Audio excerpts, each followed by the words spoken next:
Hello friends, welcome to my channel.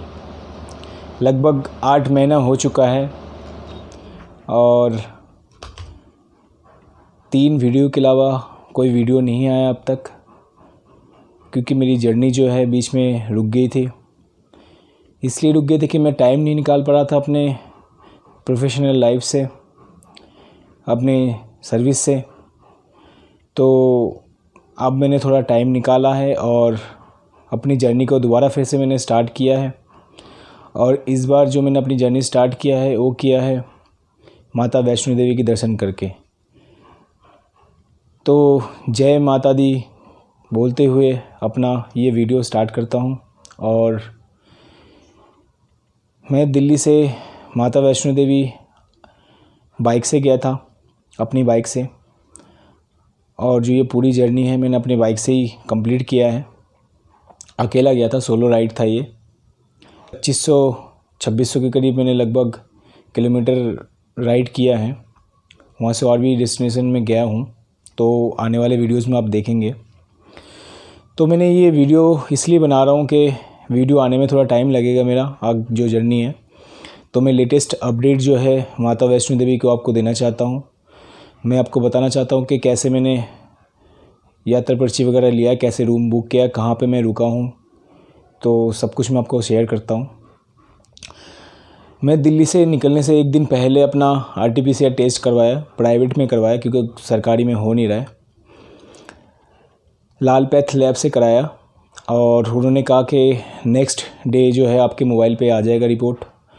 तो मैंने अपना जर्नी जो है नेक्स्ट डे मॉर्निंग में शुरू कर दिया था 7 बजे करीब। और क्योंकि मेरा ये पहला जर्नी था, इसलिए लॉन्ग ड्राइव भी कह सकते हैं, इसलिए मैंने पहला दिन जो है पठानकोट में स्टे किया। और दिल्ली से जो पठानकोट का जर्नी था, बीच में मुझे कहीं पे भी कोविड टेस्ट के लिए नहीं रोका गया, क्योंकि लगभग लॉकडाउन खुल चुका है हर जगह, तो इतना सख्ती है नहीं। तो मैं वहाँ अर्जुन गेस्ट हाउस में रुका पठानकोट में।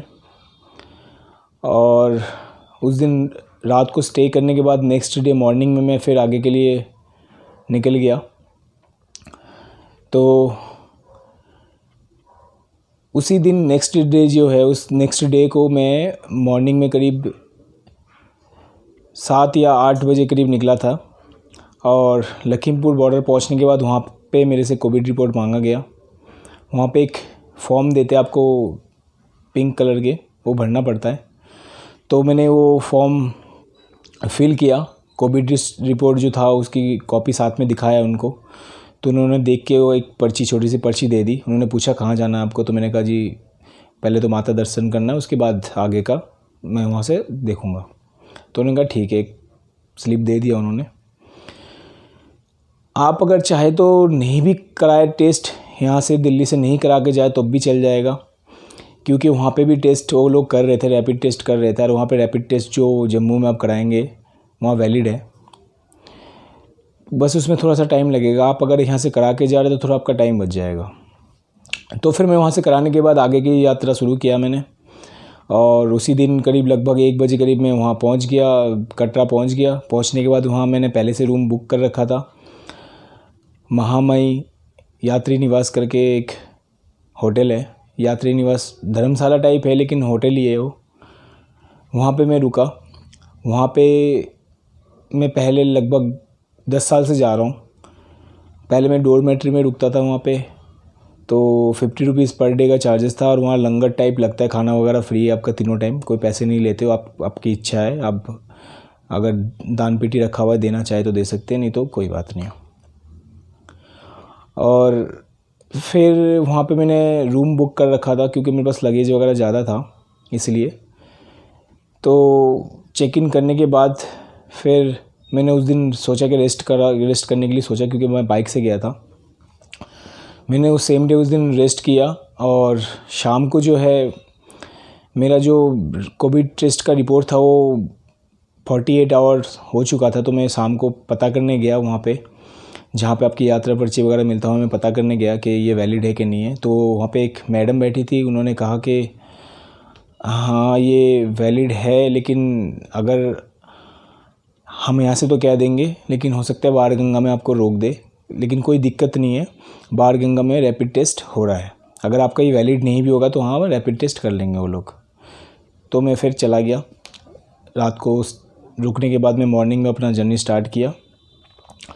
तो मैं अपना बाइक होटल में खड़ा कर दिया था और वहाँ से मैंने ऑटो पकड़ा और करीब 110 रुपये लिया उन्होंने बाणगंगा तक। तो वहाँ पे जाके एंट्री किया। आप लोग एक चीज़ मैं बताना चाहूँगा, आप लोग अगर अपने गाड़ी से जा रहे हैं तो आपको ऑटो करने की ज़रूरत नहीं है, क्योंकि मैंने एक प्रॉब्लम फेस किया। मैंने ये प्रॉब्लम फेस किया कि जाते वक्त भी मुझे 110 रुपये देना पड़ा और जब मैं वापस आया था तब कम से कम मैं 1 घंटा वहाँ पे खड़ा रहा सिंगल। अगर आप वहाँ से आएंगे अपने होटल तक तो सिंगल ले आने के लिए आपसे 200-250 रुपये चार्ज करेंगे।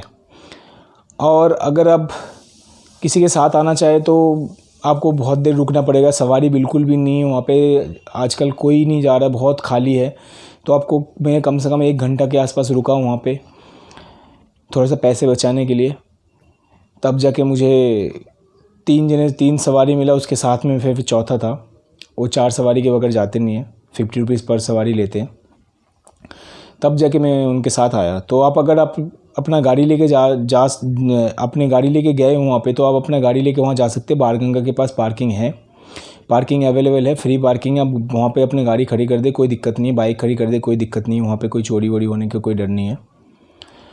तो मैंने एक गलती ये किया था, तो ये मैं आपको शेयर करना चाहता था, जो मेरे साथ थोड़ी सी प्रॉब्लम हुई। तो मैंने बाणगंगा में चेक इन किया। वहाँ पे उन्होंने मेरे से कोई RT-PCR रिपोर्ट या कोई कोविड टेस्ट की रिपोर्ट नहीं मांगी। वहाँ से मैंने एंट्री किया, बस उन्होंने चेकिंग वगैरह किया। मैंने एंट्री की, यात्रा पर्ची भी नहीं देखा उन्होंने। मैं यात्रा पर्ची ऑनलाइन करके गया था और फिर मैंने अपना यात्रा शुरू किया। पूरे रास्ते में कहीं पे कोई चेकिंग नहीं, कोई यात्रा पर्ची की चेकिंग नहीं, कुछ भी नहीं। और जो अंदर बीच में खाने पीने के जो आपके जो स्टॉल वगैरह बने हैं सब ओपन है, आपको खाने पीने की कोई दिक्कत नहीं होगा। बिल्कुल भी भीड़ भड़क्का कुछ नहीं है, मौसम बहुत ही अच्छा है और आप बिल्कुल सुकून से शांति से जा सकते हैं। तो मैंने पैदल ही यात्रा शुरू किया और लगभग 2 घंटे बाद मैं अर्धकुमारी पहुंच गया। 1.5 घंटा के आसपास अर्धकुमारी पहुंच गया। अर्धकुमारी जब मैं पहुंचा तो वहाँ पे भी बिल्कुल खाली था, हल्की हल्की सी बारिश हो रही थी।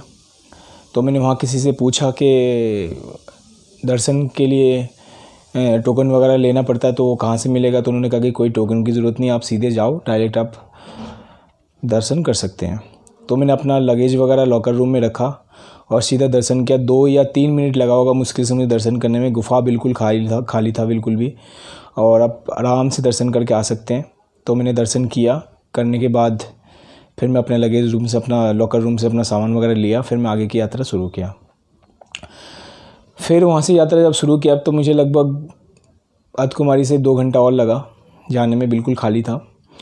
और वहाँ जाने के बाद जब माता के भवन पहुँचा तो मैंने अपना रूम जो है पहले ही बुक करके रखा था वहाँ पे। तो मैंने अपना रूम पे चेक इन किया। वहाँ पे आपसे 100 रुपीज़ लेते हैं सिक्योरिटी के लिए। जब आप कीज़ वगैरह लौटा देते तो 100 रुपीज़ वापस कर देते हैं।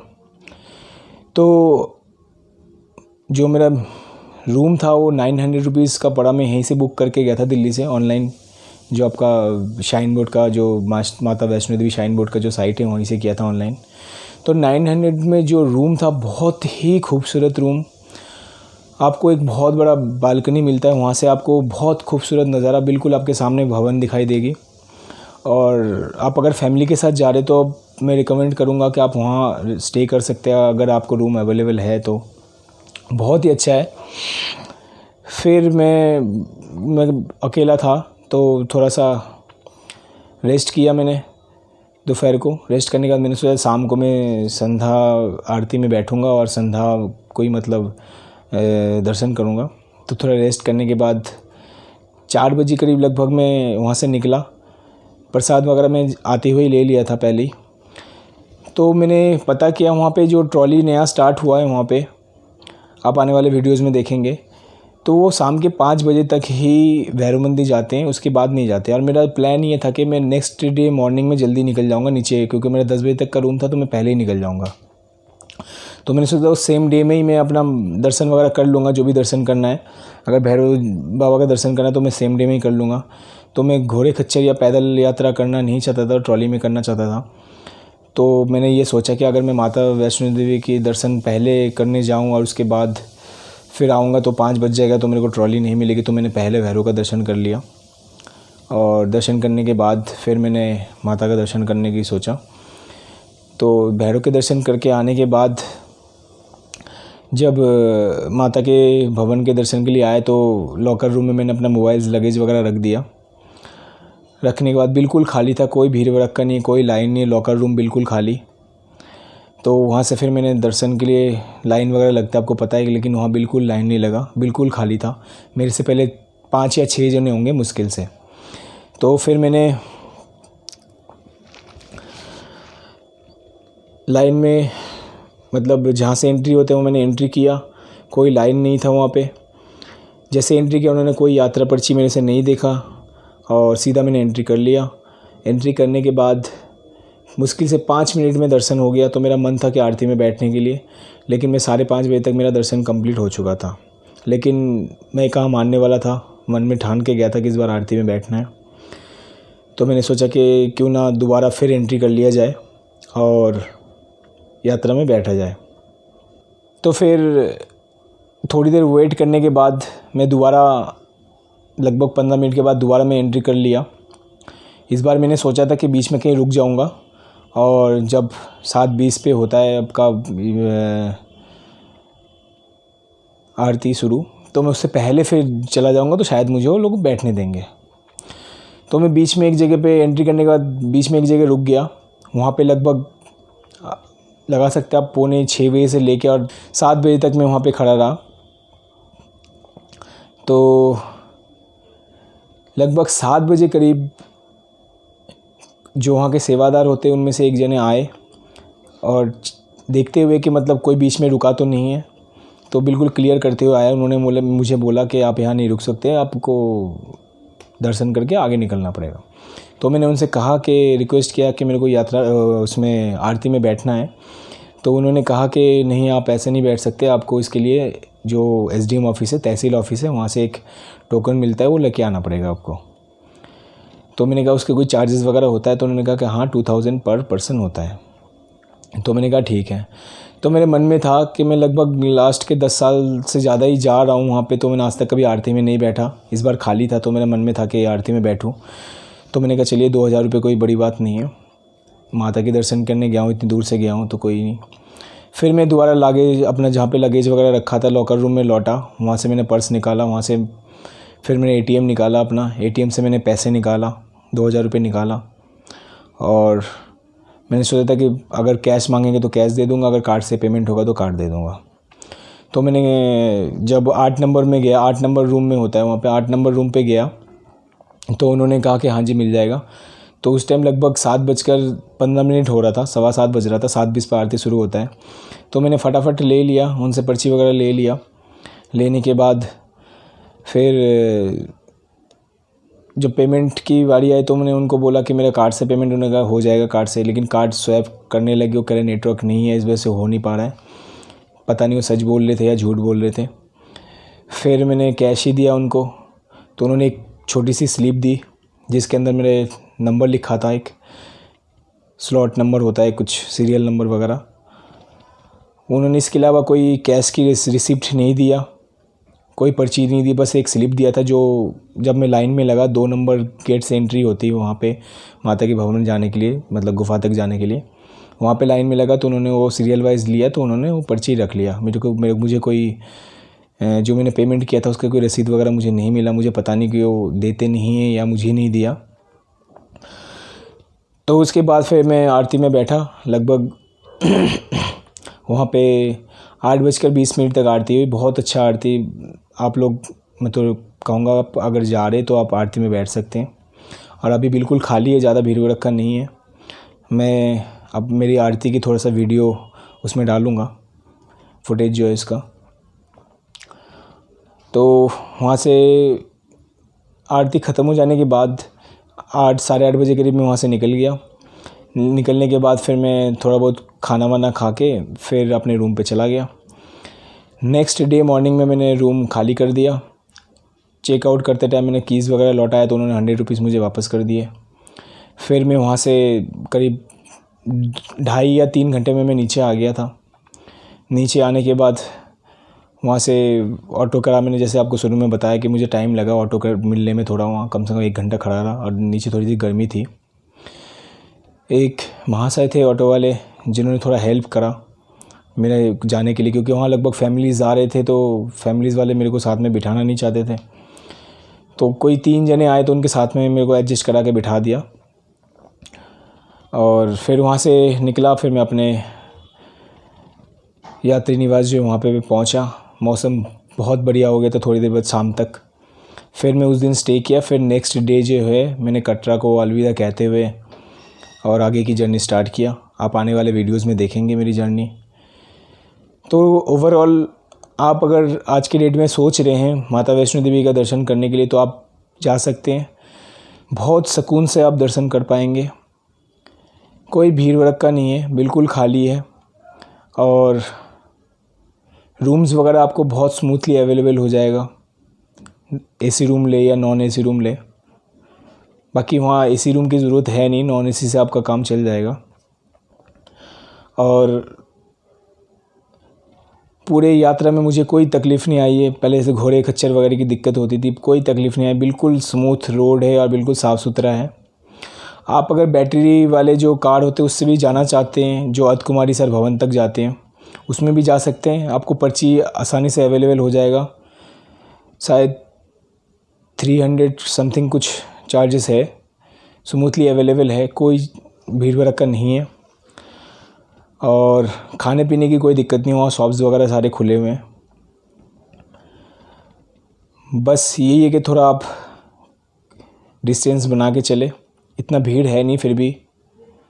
और पानी वगैरह आपको पता ही है, वहाँ पे पानी के बीच बीच में स्टॉल लगे हुए हैं, पानी के अवेलेबल है, आरओ वाटर वगैरह है। तो ओवरऑल मेरा एक्सपीरियंस बहुत अच्छा रहा। माता के दर्शन करने के लिए कोई दिक्कत नहीं हुआ। तो आप लोग जा सकते हैं, ये टाइम बहुत सही है। अभी लॉकडाउन जस्ट खुला ही है और वहाँ पे कोई दिक्कत परेशानी नहीं है। और यही है कि ओवरऑल मेरा दर्शन भी बहुत अच्छा हुआ इस बार। एक दिन में 3 बार दर्शन किया। आप लोग अगर चाहे तो आप लोग भी कर सकते हैं। तो मैं तो रिकमेंड करूँगा, ये टाइम बहुत अच्छा है दर्शन के लिए। तो आप अपने फैमिली के साथ जा सकते हैं। और जहाँ पे मैं स्टे किया था उसका भी मैं एक वीडियो डालूँगा, बहुत ही बढ़िया है। आप लोग चाहे तो वहाँ स्टे कर सकते हैं। तो चलिए, इसी के साथ जो मेरा एक्सपीरियंस था मैंने आपसे शेयर किया। आने वाले वीडियोस में आप और डिटेल में देख पाएंगे। मैंने ये वीडियो इसलिए बनाया कि वीडियो थोड़ा एडिट करने में टाइम लगता है, आने में थोड़ा टाइम लगेगा, इसलिए आपको पहले ही मैंने अपडेट दे दिया। तो यही अपडेट के साथ आप लोगों से मैं अलविदा कहना चाहता हूँ। आई होप आपको मेरा जो आने वाले वीडियोज़ है वो अच्छा लगेगा। तो अच्छा लगे तो प्लीज़ लाइक कर दीजिएगा। और आप लोग ने अगर मेरा चैनल को सब्सक्राइब नहीं किए तो प्लीज़ कर लीजिएगा। बहुत सारे डेस्टिनेशन में और जाने वाला हूँ मैं आगे, तो आपको शेयर करूँगा। सोलो राइड है मेरा। आप लोग अगर कोई अकेला जाना चाहे तो आप जा सकते हैं। तो इसी के साथ आप लोगों से अलविदा लेता हूँ और उम्मीद करता हूँ आप लोग मेरे वीडियोस को आगे भी देखते रहेंगे। अगर कोई कमी है मेरे वीडियो में तो आप प्लीज़ कमेंट बॉक्स में मेंशन कीजिएगा, जिससे मैं अपना वीडियो को थोड़ा इम्प्रूव कर सकूं, क्योंकि मैं नया हूं और इतना प्रोफेशनल हूं नहीं अभी यूट्यूब पे। तो प्लीज़ कमेंट ज़रूर कीजिएगा। तो चलिए, इसी के साथ आप लोगों से विदा लेता हूं। फिर मिलेंगे अगले वीडियोज़ में। तो please stay with me, watch my video, like my video and share my video. Thank you and bye bye। फिर मिलेंगे नेक्स्ट वीडियो में। Good night.